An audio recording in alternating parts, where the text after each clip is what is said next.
Nosotros en ningún momento, créame, en plena pandemia, en marzo del 2020, nos imaginábamos nunca en la vida que el Señor iba a hacer algo tan extraordinario y tan maravilloso, y sigue haciéndolo, ¿no?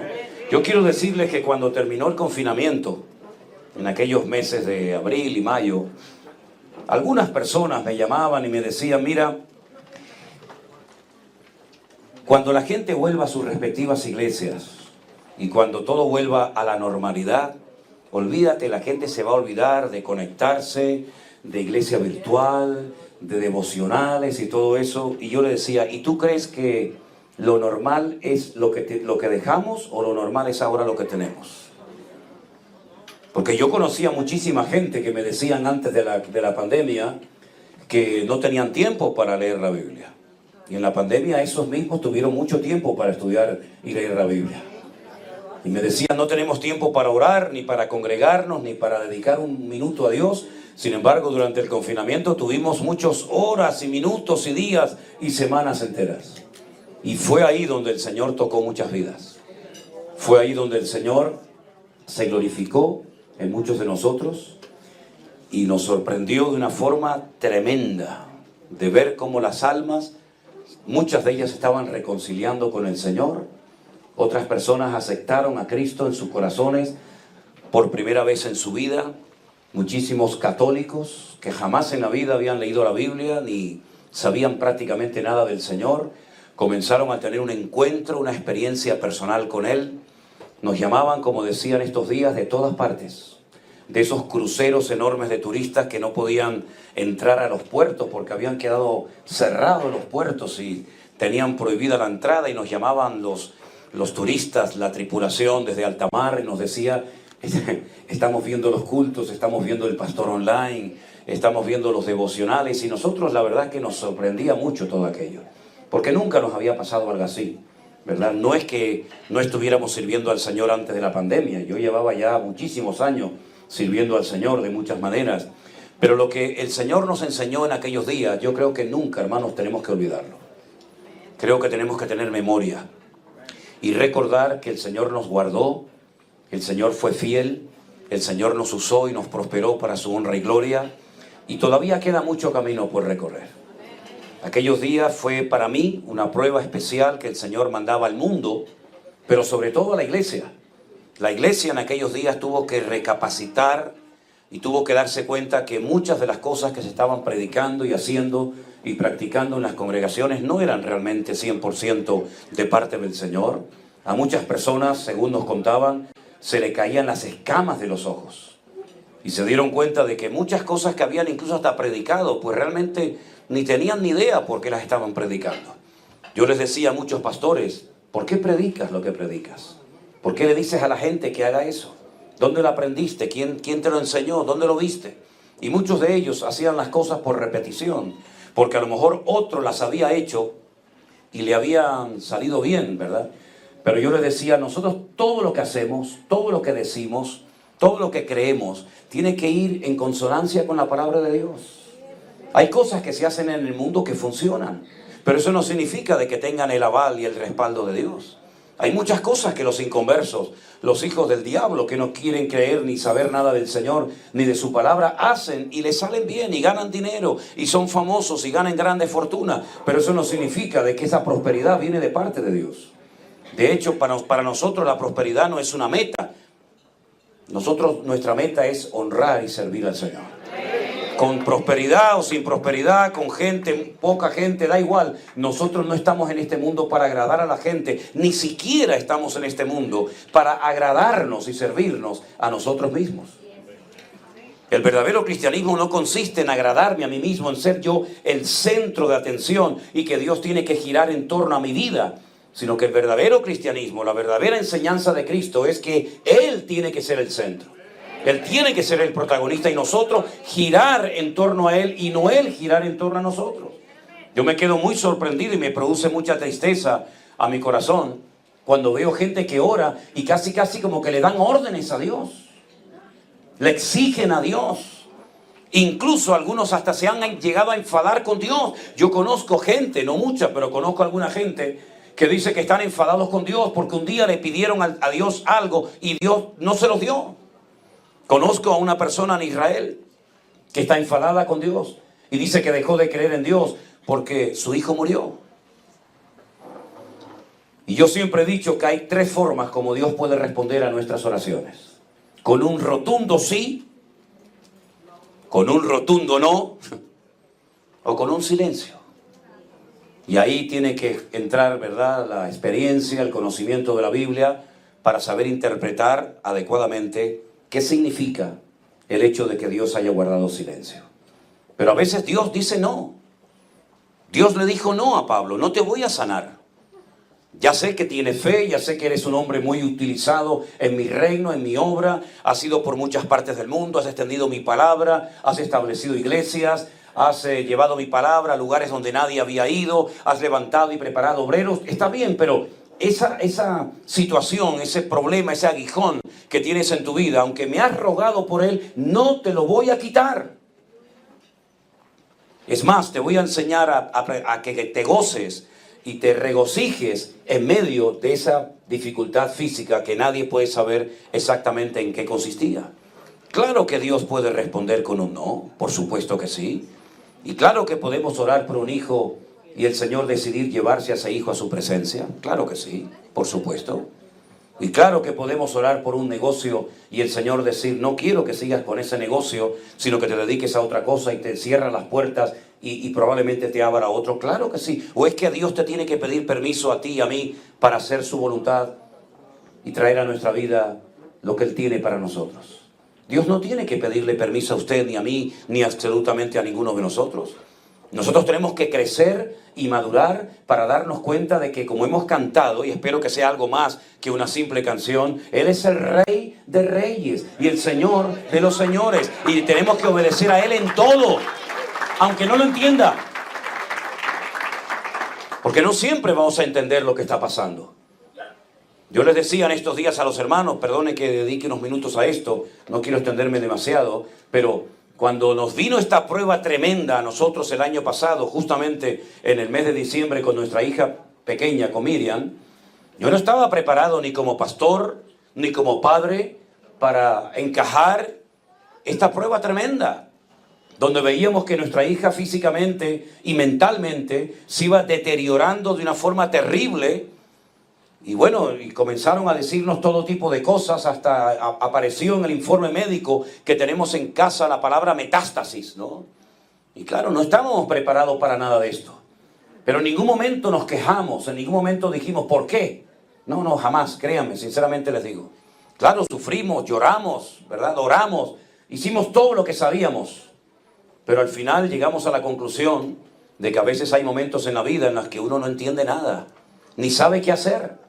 Pero entonces es en esos momentos cuando nuestro Dios viene en nuestro auxilio. Y es justamente de esto de lo que yo quiero hablar en esta noche a todos ustedes. Porque a lo mejor hay alguien aquí, seguro, que se encuentra en una situación en la que estás pasando algo en tu familia, en tu matrimonio, en tu vida privada. Algo que dices: pero si yo soy creyente, ¿por qué me pasa esto a mí? Si yo no soy un mal creyente, yo te amo, yo leo tu palabra, yo me esfuerzo, yo creo en ti, ¿por qué me pasa a mí esto, Señor? Y después veo a inconversos que se ríen, que se mofan de ti, y parece como que todo les va bien en la vida. Y yo soy creyente y resulta que tengo este problema, tengo este aguijón, tengo esta aflicción, tengo esta prueba. Hermano, recuerden el personaje bíblico de Job. Un hombre justo, un hombre que no cometió ningún pecado, porque hay gente por ahí que dice: si te están yendo mal las cosas, es porque estás en pecado seguramente, o porque no tienes fe.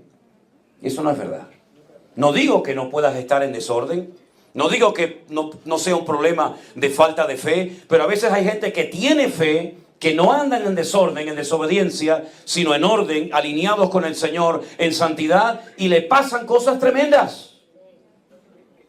Y algunos dicen: pero a mí me enseñaron que cuando yo me convirtiera, todos mis problemas iban a desaparecer. Pues me deja que te diga algo: te engañaron. Porque eso no es verdad. Eso no es verdad. Es más, yo he tenido algunos problemas después de convertirme, que si no me hubiera convertido nunca los hubiera tenido. Y yo he recibido críticas e insultos como nunca en mi vida por querer hacer las cosas decentemente y con orden, que si no hubiera servido al Señor, probablemente me los hubiera evitado. Pero no me interesa lo que digan los demás. Como esos hermanos que ayer estuvieron por aquí y me recordaron que el año pasado me trajeron una camiseta y cuando yo la abrí digo, ¿y esto? Dice, esto es lo que tú continuamente estás diciendo, ¿verdad? A mí me da igual, a mí me da igual, a mí me da igual. Y nos trajeron una camiseta. Digo, pues mira qué original, a mí me da igual. A mí me da igual lo que diga la gente, si me aplauden, si ríen, si me critican, me da igual, porque yo no estoy aquí para agradarle a usted, yo estoy aquí para agradar a mi Señor, sí o sí. Eso es lo que dice la palabra de Dios que tenemos que hacer. Claro, después recibes correo, este hombre no tiene amor, este hombre es muy duro, este hombre no tiene clemencia. Me da igual. Me da igual lo que usted me diga. Yo sé en quién he creído y sé lo que tengo que enseñar. Y no tengo ningún problema en empezar de cero o en dejar lo que tengo que hacer, porque yo mi identidad no me la da lo que hago, sino mi identidad me la da el Señor. ¿Te das cuenta? No tengo ningún problema en eso. Ahora déjeme que le diga algo. Quiero leer en primer lugar una porción de la Biblia muy bonita que se encuentra en Lucas, el capítulo 4. Me imagino que muchos de ustedes no habrán traído la Biblia, pero bueno, no hay problema. Seguro que se la saben de memoria. Por lo menos la porción que voy a leer, no toda la Biblia. ¿Qué más quisiera yo saberme de memoria toda la Biblia? Pero esta porción es muy conocida. Recientemente hemos estado en el lugar exacto donde el Señor Jesucristo pronunció estas palabras, en el hermoso pueblo de Nazaret. Un pueblo montañoso, un pueblo muy bonito, donde hemos estado recientemente con algunos grupos que hemos llevado. Y dice que Él vino a Nazaret, donde se había criado, porque Jesús sabe que nació en Belén de Judea, pero se crió en Nazaret, y dice que llegó a Nazaret en el día de reposo. Y me hace mucha gracia porque hay algunas Biblias, incluido esta que tengo yo aquí, que a pie de página dice, aquí equivale a sábado. Hombre, aquí y en Roma y en Japón. El día de reposo es el sábado sí o sí. No hace falta que me ponga un asterisco con esta información, porque el día de reposo en la Biblia es el único día que tiene nombre. En la Biblia los días no son lunes, el culto a la luna, el martes, el culto al Marte, el miércoles a Mercurio, el jueves a Júpiter. No, eso viene de la mitología. En la Biblia los días son día primero, día segundo, día tercero, y el único día de la semana que tiene nombre es el día del Shabbat, el día del reposo. Shevet, descansa, no hagas nada, cesa toda actividad. Jesús entró en el día de reposo a la sinagoga, conforme a su costumbre, y se levantó a leer. Y se le dio el libro, más bien el rollo, el pergamino del profeta Isaías, y habiendo abierto el libro, halló el lugar en el que estaba escrito lo siguiente. Presten atención. El Espíritu del Señor está sobre mí, por cuanto me ha ungido para dar buenas nuevas a los pobres. Me ha enviado a sanar a los quebrantados de corazón, a pregonar libertad a los cautivos y vista a los ciegos, a poner en libertad a los oprimidos y a predicar el año agradable del Señor. Enrollando el libro, lo dio al ministro y se sentó, y los ojos de todos en la sinagoga estaban fijos en él. Y comenzó a decirles, hoy se ha cumplido esta escritura delante de vosotros. Este es el propósito principal por el que el Señor Jesucristo vino a este mundo hace 2000 años. No vino a traer una nueva religión. De hecho, Jesús no es representante de ninguna religión, ni siquiera del cristianismo. El Señor Jesucristo vino a lo que hemos leído en esta noche, a sanar a gente con heridas en su corazón, en su parte emocional, en su alma, si lo prefiere, a pregonar libertad a la gente que se encuentra cautiva, a libertar a los oprimidos, etcétera, etcétera. A esto vino el Señor Jesucristo. Durante 3 años recorrió todas las sinagogas de su país, sanando enfermos, echando fuera demonios, haciendo milagros que ningún profeta del Antiguo Testamento jamás había hecho. Pero sobre todas las cosas, Él vino para que el hombre volviera a tener la posibilidad de reconciliarse con ese Dios con el cual se peleó desde los días de Adán y Eva en el jardín del Edén. El hombre se desconectó de Dios. El hombre salió de la cobertura del gobierno de Dios. Prefirió hacerle caso a las mentiras y a las propuestas que Satanás le presentaba. Desde ese momento el hombre quedó como una especie de barco sin timón a la deriva. Entraron una serie de rituales, las ceremonias de los sacrificios, de los holocaustos, etcétera, pero jamás el hombre volvió a recuperar en lo que llamamos Antiguo Testamento aquella comunión tremenda que llegó a tener en el principio Adán y Eva. Por eso tiene que volver el Señor Jesucristo o venir a este mundo por primera vez para enseñarle al hombre el verdadero camino, para volver a llevarlo al corazón del Creador y para que el hombre pueda recuperar en Cristo, que es el segundo Adán, como dice el apóstol Pablo en la carta a los Romanos, lo que el primer Adán perdió por su pecado y por su desobediencia. Pero para poder llegar el hombre otra vez a poder tener comunión con Dios, tiene que entrar en un proceso arduo y largo y costoso, que significa ser restaurado, ser renovado, ser libre de tantas ataduras y mentiras y tradiciones y cuentos y mitos que hemos creído a lo largo de la historia, ¿verdad? Es como ese polvo que se pega al pie del caminante y hay que lavarlo para quitarlo. El Señor Jesucristo nos enseña en su palabra que en los peores momentos de la vida del hombre es cuando Él hace acto de presencia. El Señor Jesucristo no vino en el mejor momento en la historia del pueblo de Israel, sino que vino en un momento en el que el imperio romano, que era un imperio terrible, esa gente la palabra amor, la palabra compasión, la palabra misericordia no la conocían, eran terribles. Ellos dominaron desde España, toda Europa, hasta el Oriente Medio, y todo lo que es lo que se conoce hoy en día como el Magreb, todo lo que es el norte de África, un vasto territorio, y a base de crucifixiones, y a base de espada, y a base de guerras, humillando y pisoteando a los pueblos, extendieron su reino por casi 1000 años. Fue el imperio más longevo de la historia, hasta que finalmente, como saben ustedes, se dividió en dos: Oriente, Occidente, Roma, Constantinopla, pero eso es otro asunto. La cuestión está en que el Señor Jesucristo nace en el peor momento de la historia del pueblo de Israel, cuando no tienen libertad. Pocas veces realmente tuvieron libertad genuina y verdadera. Pero nace en un momento en el que el imperio romano domina el mundo. Nace en un momento en el que hay millones de seres humanos que son esclavos, que son los que trabajan, que son los que pagan impuestos al imperio, mientras que los romanos vivían la gran vida. Ellos no pagaban impuestos, ellos solamente era disfrutar, beber, borracheras, orgías, viajes, etcétera, etcétera. Y el mundo trabajando para ellos durante casi, repito, 1000 años. Y es en ese momento cuando viene el Señor Jesucristo.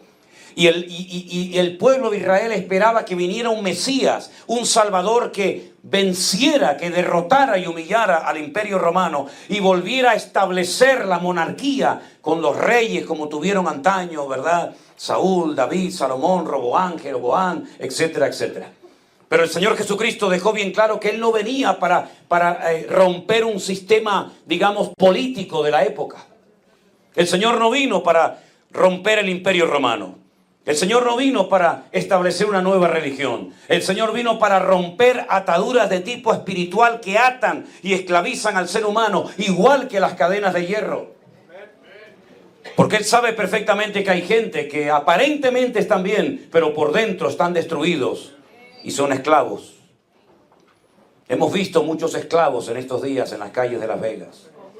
Esta mañana estuve también con un muchacho pidiendo dinero en una autopista. Y me acerqué a él y cuando le miré a la cara digo, estos son los esclavos del siglo XXI. Estos son los esclavos que aunque viven en América, son más esclavos que los esclavos del siglo I bajo el imperio romano. Personas que destruyen su vida, personas que fueron niños hermosos y bebés preciosos, que aprendieron a decir papá y mamá cuando eran niños, pero muchachos que han ido deteriorando su vida y tú los ves totalmente destruidos en todos los áreas de su vida, espiritualmente, mentalmente, físicamente, y viven peor, créame, peor que animales. Y para eso vino el Señor Jesucristo a este mundo, para dar libertad a estas personas que tienen complejos, que tienen ataduras, que tienen cosas terribles espiritualmente hablando, que no se van con el tiempo, sino que a veces se incrementan y se agravan con el paso del tiempo. A un lado, cuando caminaba, veía esos casinos donde la gente viene a probar fortuna. Y a mano izquierda me paré en una casa que era espiritista y santera. Estuve a punto, créanme, estuve a punto de tocar a la puerta. No para que me leyera las cartas, ni mucho menos. Yo se las leería a ella. Le leería la carta de las cartas, el libro de los libros, que es la Biblia, la palabra de Dios. Pero no lo hice. No sé si lo haré antes de que me vaya. Pero lo que está bien claro, que esos esclavos buscan libertad, algunos en la droga, otros en el alcohol, otros en los casinos de juego, otros en el mundo de la magia, de la brujería, del tarot, de tantas cosas, pero no son esclavos, no son libres los esclavos. ¿Por qué? Porque el único que puede traer libertad totalmente es nuestro Señor Jesucristo. Ahora, cuando peor está la situación, yo veo en la Biblia que es cuando más Dios actúa. Miren, por ejemplo, el pueblo de Israel en Egipto. Aquella época dorada cuando José era el segundo de a bordo, una de las personas más influyentes y poderosas del mundo después del faraón, y él manda a venir a su familia y les da la mejor tierra de Egipto, la tierra de Gosén, y son felices y tienen influencia en la tierra. Aquella época dorada se terminó y Egipto se terminó convirtiendo en una gran jaula de oro donde ya no podían salir, estaban privados de libertad. El nombre o la palabra o el país de Egipto en hebreo es Mitzrayim. Y se escribe con una M que es abierta, pero termina con una M que es totalmente cuadrada y ya no puede salir. Y es que eso es Egipto. Es algo que atrae a la gente. Siempre hay trabajo en Egipto. Siempre hay agua en Egipto. Siempre hay comida en Egipto. Pero cuando ya estás dentro de Egipto, el faraón te esclaviza, te robotiza. No te das cuenta, porque te da lo que a la carne le gusta, pero finalmente te terminas convirtiendo en un esclavo del sistema de faraón. Y hoy en día hay muchos faraones, y hoy en día hay muchos sistemas que son exactamente igual o peores que el tiempo de faraón y los tiempos de los romanos. Y cuando todo aquello se terminó y se convirtieron en la mano de obra barata y esclavos de Egipto, es cuando el Señor mandó un libertador, que fue Moisés. ¿Quién podía salir de allí? Nadie. Aquello era una cárcel. Allí no salía absolutamente nadie. ¿Cuántos judíos habrán muerto en Egipto? Miles, tal vez millones. Vete tú a saber. Sin embargo, para el hombre era imposible salir de aquella opresión. Pero para Dios no es nada imposible. Lo sacó, dice, con mano poderosa. Y durante un año estuvo mandando 1 y 2 y 3, hasta 10 plagas, hasta que destruyó toda la economía. Y hasta el futuro de Egipto, porque el heredero al trono, dice la Biblia, que murió en la 10ª plaga, la muerte de los primogénitos. Salieron de Egipto, un milagro tremendo. Ningún Dios, ninguna divinidad hizo por ellos lo que el Dios de Abraham, de Isaac y de Jacob acababa de hacer por ellos. Ya son libres. Les voy a regalar un país entero donde fluye leche y miel para que sean felices y puedan criar a vuestros hijos, vuestros nietos y vuestros animales. Y salen de Egipto contentos. Salen de Egipto gozosos, salen de Egipto con las bolsas llenas de oro porque han despojado a los egipcios. Pero pronto se acabó la alegría, pronto se acabó el gozo, porque llegaron a un obstáculo insalvable, llegaron a un punto en el que ya no podían avanzar nada más y nada menos que las aguas del Mar Rojo. No pueden retroceder porque se acaban de dar cuenta, viendo el polvo en el horizonte, que el faraón viene a llevárselos otra vez a Egipto. No pueden avanzar porque tienen las aguas del Mar Rojo. Entonces entran en pánico, entran en desesperación. Pero dice la palabra de Dios que Dios intervino de una forma tremenda. Hizo un milagro que solamente lo ha hecho una vez en la historia de la humanidad. Nunca más volvió a hacer Dios ese milagro por ningún otro pueblo. Y fue dividir, abrir, partir en dos las aguas del Mar Rojo para que su pueblo pasara por tierra seca. Un milagro más. Ya habían visto un montón de milagros, pero todavía el Señor los sorprendía. Y pasan por en medio. Se cierran las aguas y ahí se acabó Egipto y Faraón para siempre. Otra vez el gozo. Miriam coge la pandereta y comienza a alabar al Señor y hace un cántico extraordinario que tenemos en la Biblia. Y el pueblo goza y el pueblo alaba al Señor y el pueblo se regocija. Pero pronto se acabó la alegría. Otra vez le pinchan el globo al pueblo. Porque dice la Biblia que al poco tiempo se dan cuenta de que no tienen agua. Y no podemos vivir sin agua. Podemos vivir sin teléfonos, podemos vivir sin muchas cosas, podemos vivir sin tecnología, pero sin agua nadie puede vivir. Tarde o temprano el cuerpo termina muriendo, deshidratándose. Tenemos la misma proporción en nuestros cuerpos que la misma proporción de la tierra. 3/4 parte del mundo es agua y una tierra. Exactamente igual que el cuerpo humano. 3/4 partes somos líquido y una pequeña parte barro y polvo y ceniza. Y el cuerpo se deshidrata porque fue una de las maldiciones que el hombre recibió cuando pecó contra Dios. Dice, sudarás, comenzarás a perder humedad, comenzarás a secarte poco a poco, lentamente, hasta que termines muriendo. El pueblo critica, el pueblo se queja, el pueblo habla hasta de apedrear a Moisés, aquel que ayer alababan. Ahora lo quieren apedrear. La gente es así. El que hoy te levanta los altares, mañana te crucifican y piden tu cabeza. Por eso ni tienes que creerte un Dios cuando estás en lo alto, ni tienes que creerte un fracasado cuando estás en lo bajo, porque tu apoyo no viene de aquí abajo, tu apoyo viene del Rey de Reyes y Señor de los señores. A Él sea la gloria y la honra por los siglos de los siglos. Amén. El Señor abrió rocas, salían agua de piedras. Algo que es increíble. Y al poco tiempo querían pan y Dios mandó el maná. Y al poco tiempo querían carne y el Señor mandó las codornices. Y durante 40 largos años el pueblo de Israel estuvo cuidado, mimado, protegido 24 horas al día por el Señor. Ustedes saben que durante el día en el desierto hay un calor terrible. Y el Señor era como una sombra, como un paraguas gigante que cubría más de 2 millones de personas. Y estaban bajo esa sombra. Bajo la sombra del Altísimo se cobijaban. Pero por la noche el desierto se convierte en un lugar tremendamente frío. Y entonces había una columna de fuego que calentaba a toda la nación para que nadie muriera ni de calor ni de frío durante la noche. Ese es nuestro Dios. El Dios que cuando más difícil está la situación es cuando Él viene a nuestro favor a redimirnos, a salvarnos y a sorprendernos. Y podemos hacer un recorrido de horas, créame, de días. Podríamos estar aquí dentro semanas enteras, hablando de todas las veces que Dios intervino en la vida de un pueblo, en la vida de una familia o de una persona, cuando ya estaban con la soga al cuello, con el agua arriba, y el Señor venía y actuaba. Miren, por ejemplo, a Daniel en Babilonia. Lo lanzan dentro de un foso lleno de leones. Seguramente hambrientos. Y dice la palabra de Dios que él no quiso dejar de orar.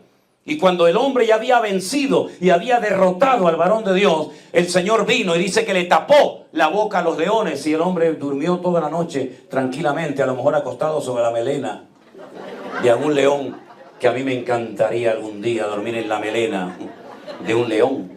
Pero de momento no me animo.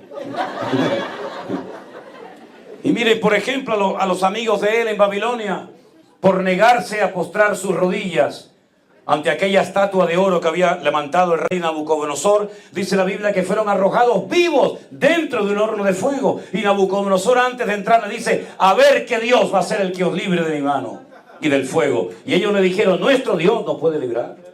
Nuestro Dios nos puede librar de tu mano y del fuego. Pero si no nos libra, tampoco nos vamos a postrar ante la imagen. Qué tremendo, ¿eh? Y el Señor vino, los ayudó, los salvó, los rescató. Y en vez de haber 3 dentro, había 4. El cuarto era, sin lugar a dudas, la presencia del Señor. Y cuando salen, dice que sus ropas ni siquiera olían a humo. Y Nabucodonosor se pone de rodillas y dice, decreto que adoren y honren y sirvan al Dios de Sadrach, Mesach y Abednego, porque no hay otro Dios que pueda salvar como el Dios de ellos. Bendito sea Dios. Ese es nuestro Dios.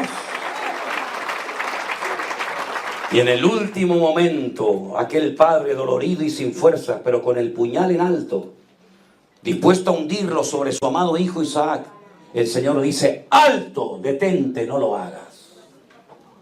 Y lo he dicho muchas veces y algunas personas se quedan sorprendidas. Isaac no era un niño pequeñito que lo llevas a la fuerza y lo amarra y lo pones sobre un altar, sino que era un hombre de 40 años. Pero él se sujetó a la voluntad del Padre porque él entendía que ese día él iba a ser la víctima. Pero el Señor lo salvó en el último momento. Y le salvó la vida. Y murió un animal inocente en su lugar, ¿verdad? Y el Señor siempre viene en nuestro auxilio en los peores momentos, cuando ya no damos más. Cuando ya decimos, Señor, me rindo. Y es que precisamente esa es la mejor situación para que Dios te sorprenda, cuando te rindes. Dice, ya no sé si hablarle, si callarme, si gritar. Ya no sé qué hacer, Señor, me rindo. Y el Señor dice, ahí es el momento en el que yo te quería llevar. A una rendición total y absoluta para que no me estorbes. Para que me dejes trabajar a mí, que lo voy a hacer 1000 veces mejor que tú, te lo puedo asegurar. Y por eso vemos a los discípulos también en el Nuevo Testamento, cuando están ya desesperados y muertos de miedo, en medio de la oscuridad, de la tormenta de la noche, de repente el Señor se aparece y le dice, no teman, yo estoy aquí con ustedes, no tengan miedo, no se preocupen, yo estoy aquí con ustedes. Ese es nuestro Dios, el Dios que siempre viene en nuestro auxilio, el Dios que para algunos dice que llega tarde, pero jamás el Señor llega tarde.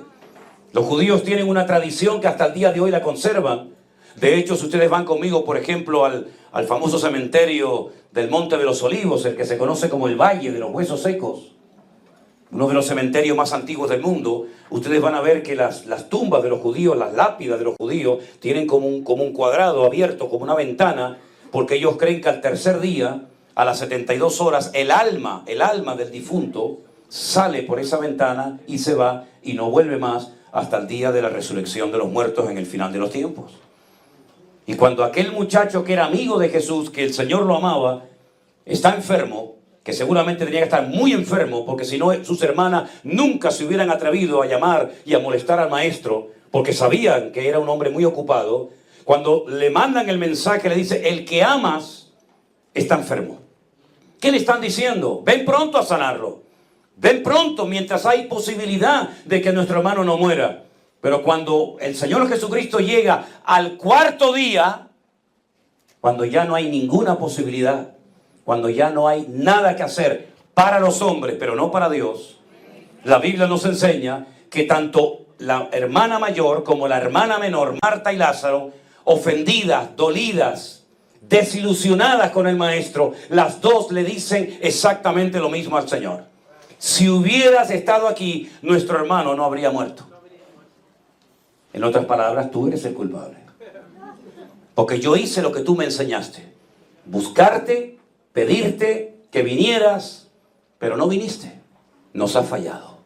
Y hay gente, y puede ser que alguien esta noche diga, pues yo me siento identificado con esas mujeres, porque yo clamé a Dios y no me ha escuchado hasta el día de hoy. Y el Señor Jesucristo, cuando llega a la casa de Marta y de María, le dicen, tranquilas chicas, no se preocupen.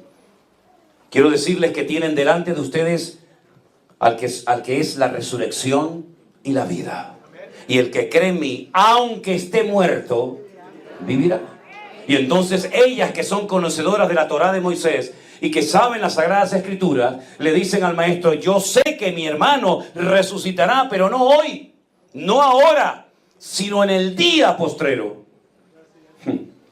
Hay creyentes que creen que van a salir volando el rumbo a la Nueva Jerusalén y no creen que puedan pagar el recibo que le deben mañana al... Hermanos queridos, qué fe tan rara tienen algunas personas.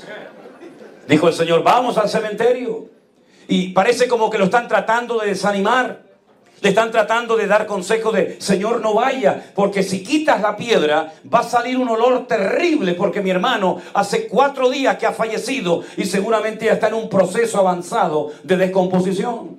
Pero el Señor se pone a llorar al ver la incredulidad, al ver el pesimismo, la derrota que había en aquel lugar, y Él quiere cambiar el ambiente y lo que hace es dar gracias. Y cuando tú quieras cambiar la atmósfera y el ambiente espiritual en tu iglesia, en tu ministerio, en tu vida, en tu familia, no te pongas a quejar porque lo vas a estropear más todavía. Ponte a decir, gracias Señor, te alabo Señor, no entiendo nada, pero yo sé que tú tienes todo bajo control. Y aunque tú me mates, te seguiré alabando, Señor. Y entonces el Señor llama a Lázaro y Lázaro salió fuera dando brincos.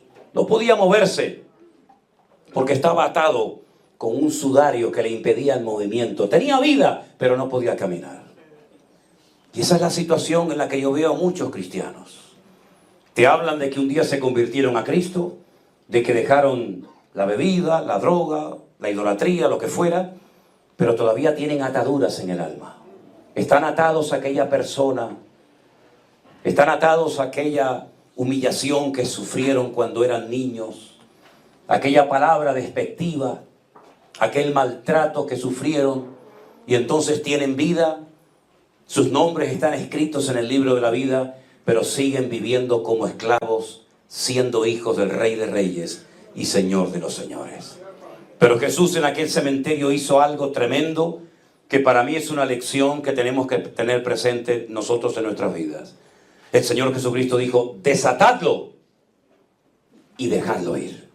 Él no puede ir por la vida en esa condición, porque aunque yo le he dado vida y yo lo he resucitado y ya no es un cadáver, ya no es un muerto, no puede moverse, no puede actuar, no puede hacer una vida normal. ¿Por qué? Porque está atado por las vendas, por el sudario y por todas las cosas que ustedes le pusieron para que estuviera dentro de ese sepulcro. Y el mundo lleva años tratando de meternos ataduras y tratarnos de meternos miedo en el cuerpo para que no vivamos una vida de libertad, como dijo el Señor, para sanar a los quebrantados de corazón, para dar libertad a los cautivos, para dar libertad a los oprimidos y para darle vida en abundancia a su pueblo y a sus hijos. Por eso, mis queridos hermanos, ¿cuáles son tus ataduras hoy como cristiano? No hablo cuando eras inconverso. No hablo cuando eras un pecador y estabas metido en tus vicios y en tus pecados. Yo no hablo de eso. Yo hablo de cuáles son tus ataduras hoy. Porque hay ataduras que no se ven, pero hay heridas tan profundas que a veces le impiden a una persona alabar a Dios, gozarse con los demás. Entonces ves a los demás que se gozan y crecen y maduran, y tú dices: yo llevo toda la vida en la iglesia, me crié en el Evangelio, conozco la palabra de Dios, pero no tengo el gozo que ustedes tienen. Y entonces te pasa lo de aquel salmista que decía en uno de sus salmos: Señor, saca mi alma de la cárcel para que alabe tu nombre. Hay una cárcel tenebrosa y terrible, que es la de la falta de perdón. Cuando tú te niegas a perdonar, tú no puedes gozarte en el Señor. Porque una persona que no perdona, aunque tenga motivos para no perdonar, humanamente hablando, es una persona que es una esclava y no puede tener el gozo del Señor, porque es una persona amargada por algo que le hicieron, por algo que le dijeron tal vez hace años, por medio de una persona que a lo mejor hasta ya murió y no está hoy en día con vida, pero te dejó marcado para toda tu vida. Y hasta que tú no perdones, no digo olvidar, porque nosotros no tenemos la capacidad de olvidar una humillación o una palabra. Solamente Dios perdona y olvida. Nosotros podemos perdonar, pero olvidar no, porque mi mente todavía, gracias a Dios, funciona. Pero por lo menos perdonar para que no siga siendo un esclavo y esa herida cicatrice y la puedas enseñar como Jesús enseñó sus heridas y le dijo: mirad mis manos y mis pies.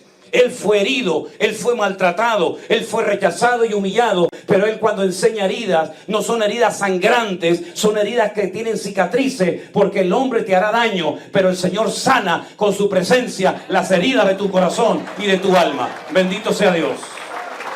Así que perdona para que puedas ser totalmente libre. Hay personas que vienen marcadas a veces desde su más tierna infancia. Y esas son las ataduras que muchas veces impiden el crecimiento espiritual de la gente. Hemos conocido en estos casi 3 años que han pasado ya desde aquellos días del confinamiento, de la pandemia, a muchas personas que dejaron de congregarse. Conocí en México una señora que hacía 20 años que no se congregaba. Hemos conocido a personas con 10, 15, 18, 20 años, y a una persona que llevaba 40 años sin congregarse. La conocí en el Monte de los Olivos en Jerusalén, porque se congregó de niña en una iglesia y le hicieron algo muy feo que la marcó como mujer por parte de alguien que tenía que haber sido un ejemplo para su vida, y también a su hija le hicieron algo terrible. Y durante 40 años no quiso saber nada de Dios, ni de Biblia, ni de iglesia, ni de pastores, ni de nadie. Estaba herida por alguien que había muerto hacía años, pero que la dejó marcada de por vida. Y subiendo el Monte de los Olivos, esta señora se me acerca, me escucha dar una explicación por allí y me dice: ¿me podría juntar a tu grupo? Y precisamente yo tenía una plaza libre Y le dije, venga con nosotros. Viajó con nosotros, escuchó las explicaciones, vio el país, etcétera, etcétera. Y la última noche, los que han estado allí conmigo saben que tenemos una reunión no solamente de despedida, sino para tomar testimonios de cómo se han sentido, de cómo han vivido la experiencia de viajar por Israel. Y esta señora levantó la mano y dijo, 40 años de mi vida los he pasado fuera de Cristo, por cosas que me marcaron para toda mi vida. Pero quiero decirles que en este viaje yo me he reconciliado con el Señor y he vuelto a sentir el fuego del Señor Jesucristo en mi corazón, porque he perdonado, y la persona que perdona no es un esclavo, sino es una persona libre que puede caminar todos los días de su vida de gloria en gloria, de victoria en victoria y de bendición en bendición en el nombre del Señor. Así que hágalo lo antes posible. Y así podríamos enumerar muchas cosas que atan y esclavizan la vida de las personas. Pero sobre todas las cosas, lo que quiero que se queden en esta noche es que prácticamente es como un patrón que se repite continuamente de generación en generación.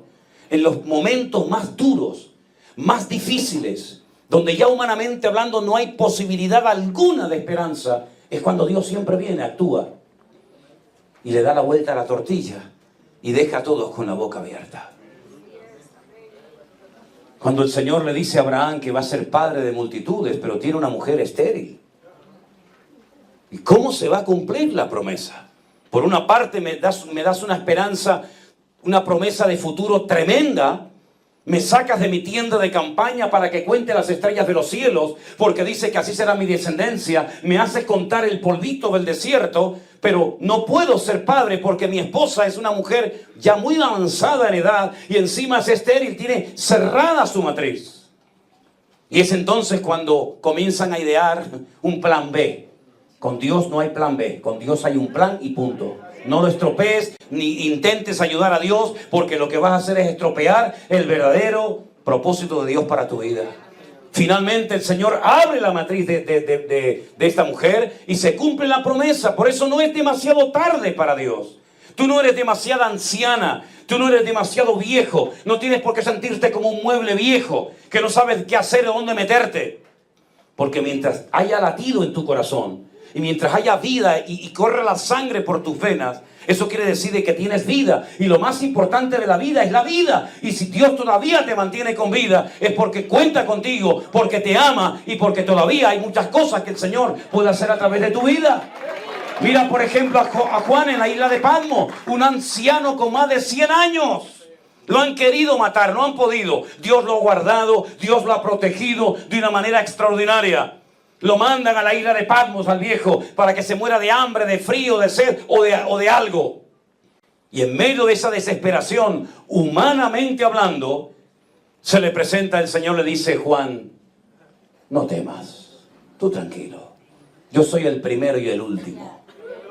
El que estuve muerto, mas he aquí que vivo por los siglos de los siglos. Ponte a escribir y mándale este mensaje a las 7 iglesias de Asia Menor, y les da unas revelaciones, y les da unos sueños, y les da unas palabras proféticas que hasta el día de hoy a los teólogos los tiene con la boca abierta. Nunca es demasiado tarde. Y si te preguntas en esta noche, y en mi caso, pastor, y en mi caso con mi familia, con mi hijo, con mi marido, en mi caso, ¿cómo será? Bueno, permíteme decirte que esa palabra, ¿cómo? Alguien le hizo esa misma pregunta al Señor Jesucristo. Lo que me estás contando es muy grande. Me estás animando mucho con lo que me estás diciendo. Pero mi pregunta es, ¿cómo se va a producir este milagro en mi vida? ¿Cómo? Y aquel ser angelical le dijo: lo que es imposible para los hombres es posible para Dios. Porque el Espíritu Santo hará sombra y te cubrirá. Y el santo ser que viene de tus entrañas será llamado Jesús, Salvador. El Señor Dios le dará el trono de David su padre, y reinará sobre la casa de Jacob para siempre, y su reino no tendrá fin. ¿Cómo? Dios lo hará. No sé cómo Dios lo va a hacer, pero que Dios lo va a hacer, no tengo la menor duda. No importa cuál es tu problema, no importa cuál es tu necesidad, no importa los años que llevas con esa carga, con esa herida en lo más profundo de tu alma. Yo solamente te digo que cuando clamamos al Señor con intensidad y con seriedad, el Señor tiene muchas sorpresas en nuestra vida que todavía no hemos visto. Y permíteme ponerte un ejemplo de cuando estuvimos el año pasado en un colegio. Tengo fotografías por si las queréis ver en cualquier momento. Nos llevaron a un colegio en una zona muy conflictiva.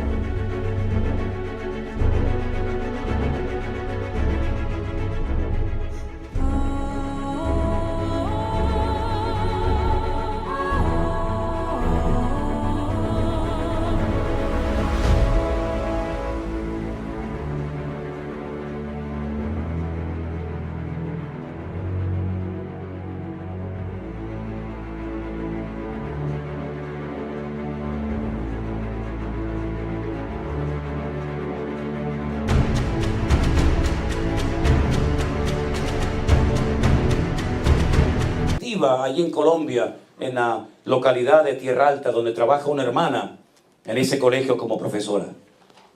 Cuando nos llevaron, Armando estaba allí, lo puede decir, cuando nos llevaron a aquel patio enorme con unas gradas llenas de centenares de jóvenes, yo decía, se van a estar riendo, se van a estar burlando cuando estemos predicando la palabra. Hermanos, no se movía ni una mosca en aquel lugar. Fue algo impresionante. Yo estaba temblando por dentro, porque decía, Dios mío, esto es un milagro. Que estos jóvenes, con el pasado y con la vida que llevan, estén tan silencio como petrificados, pegados a sus bancas, escuchando la palabra. Cuando después muchos de ellos, muchísimos de ellos se pusieron en pie para recibir al Señor y para que oráramos por ellos. Nunca me olvidaré una jovencita que con su uniforme se me acercó llorando. Comenzó a contarme sus tragedias, pero sobre todas las cosas lo que me dijo, dice, pastor, nuestra hermana ha desaparecido.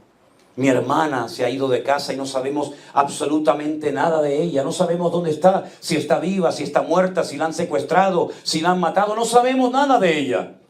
Y le dije, tú hoy has aceptado, tú hoy has recibido al Señor Jesucristo en tu corazón.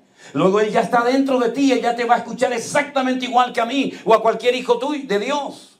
Por lo tanto, lo que tienes que hacer es cuando llegues a casa, entras en tu habitación, te pones de rodillas y oras y clamas al Señor con toda tu fuerza para que aparezca tu hermana.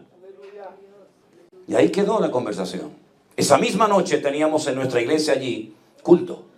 Y yo estaba en la puerta recibiendo a la gente. Y entonces veo que esta niña viene, muy bien arregladita, con una señora y me dice, vengo esta noche al culto, a la iglesia, con mi mamá. Le dije, qué bueno, gloria a Dios. La saludé, le di la bienvenida y la niña empieza a llorar. Y me dice, pastor, cuando llegué a mi casa hice lo que usted me dijo. Me puse de rodillas, me puse a orar pidiendo por la vida de mi hermana, que hacía meses, mucho tiempo, que no sabíamos nada de ella. ¿Y sabe lo que pasó? Apareció por nuestra casa después de un montón de tiempo. Y le dije, ese es nuestro Dios. El Dios que dice, pide y recibe. Busca y halla, llama y se te abrirá. Ese es nuestro Dios. Denle un fuerte aplauso a Él en esta noche, mi querido hermano. Dios nunca te va a defraudar. Nunca, jamás el Señor hará oídos sordos a tu oración, porque dice la Biblia que Él tiene oídos y oye, tiene boca y habla, y tiene ojos y nos observa. No ponga su mirada en mí, yo soy exactamente igual que cualquiera de ustedes. No ponga su confianza en ningún pastor. No idolatren a la gente. No estén mirando a la gente como si fueran algo especial. No, no, no, yo no soy nada especial. Me puse el uniforme esta noche, pero estoy deseando quitarme todo esto. Yo no he visto así habitualmente, pero bueno, digo, voy a ponerme un poquito decente. Pero no pongan su mirada en nosotros. Por favor, no los echen a perder ustedes. Pongan su mirada y su confianza en el Señor.